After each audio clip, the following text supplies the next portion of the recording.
Venerable Anne de Guigné was born into a wealthy family on April 25, 1911 in their beautiful home in Savoy, France, which overlooked the pristine lake of Annecy. Her family wintered in Cannes on the French Riviera. Her parents were not only well educated, but also well learned in the faith. The firstborn of 4 children, she was not thrilled with the addition of her first sibling. While on her way to sainthood now, she didn't always exemplify holiness. As a toddler, she was known to be bossy, as the oldest child can tend to be, and mischievous, even attempting to rub sand into her little brother's eyes. In addition to a nickname of Ninette, she also was sometimes called the Little Tyrant. A pivotal point in Anne's life and demeanor came during World War I. While Anne's father had retired from military service when he was married, he joined again at the start of the war. After suffering many injuries, he had to return home.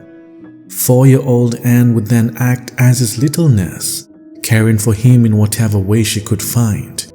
Each time her father recovered, he always returned to the service. He was killed in battle after his 4th return back to the war. It was his death that would soon bring about the immediate change in little Anne. One day, little Anne notices her mother crying after having received the news of the passing of her husband. Wanting to comfort her mother, Anne gently wiped away the tears from her mother's eyes. Her mother then told her, "Anne, if you want to console me, you have to be good."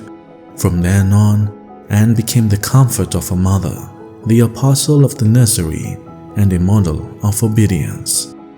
Just weeks after her father's death, Anne's prayer life grew deeply and noticeably. She had a deep awareness of Jesus' presence in the Eucharist and loved talking with him while visiting the Blessed Sacrament. She gained such a thorough knowledge of catechesis that her formators recommended that she receive a first communion at the age of 6. The local bishop gave his approval, but only after seeing her pass a lengthy interview full of questions regarding the faith and testing her preparedness. After gaining his consent, she prepared even further during a communion retreat where the motto was, "Obedience is the sanctity of children." Little Anne took this motto to heart. After her first communion, she wrote, "My Jesus, I love you, and to please you, I resolve to obey you always." Her life's goal was to be obedient in everything, just as Jesus was obedient to his Father. She wanted to prevent anything that would wound the Sacred Heart of Jesus. She practiced virtue by being quick to forgive her siblings when they made mistakes, finishing her siblings' prayers when they fell asleep, and even encouraging them to make their own sacrifices to Jesus. In her words, little Anne wrote, "We have many joys on earth, but they don't last. The one that lasts is to have made a sacrifice." The goodness of the little lady becomes more and more evident after this great joy. She is kind and generous with everyone. Daily sacrifice is a path of choice. All suffering and all joy are offered to Jesus, who whispers that he loves her in her ear during prayer. When Anne was 8 years old, she began suffering from a weak spine and constant headaches. Her pain was so great that she was unable to focus on schoolwork.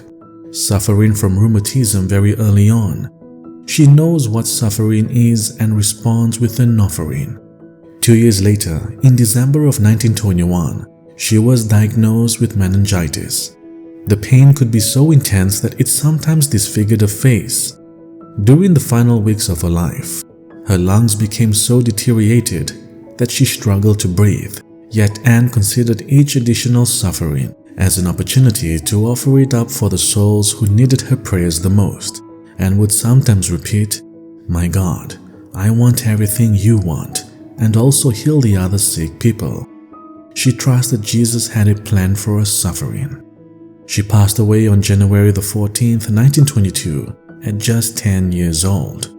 Shortly after she died, her little brother ran around the house and started creating relics by touching religious objects to her hands. Though Anne de Guigné wanted to become a Carmelite, her death on January 14, 1922, from meningitis at the age of 10 cut short her time on earth, but she continues to answer prayers for the conversion of those who had turned away from God, and she has also won many souls for her dear Jesus from heaven. Venerable Anne de Guigné, pray for us.